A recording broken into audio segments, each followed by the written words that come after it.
दिवाळीच्या वेळेस ही शिक्षक भरतीची प्रक्रिया जवळपास पूर्ण झाली होती. जे पात्र शिक्षक पदासाठी उमेदवार होते त्यांना तालुका दिले गेले, शाळा निवडल्या गेल्या आणि प्रत्यक्षात जेव्हा त्यांच्यावरती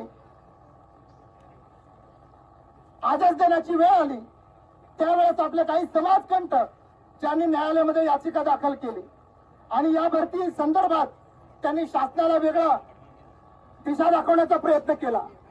आणि या शासनानं पालघर जिल्हा परिषदेला खास करून जे 13 आदिवासी बहुल जिल्हे आहेत या सगळ्या जिल्ह्यांना ती पदभरती थांबवण्याचे आदेश दिले. मला तो दिवस आजही आठवतो.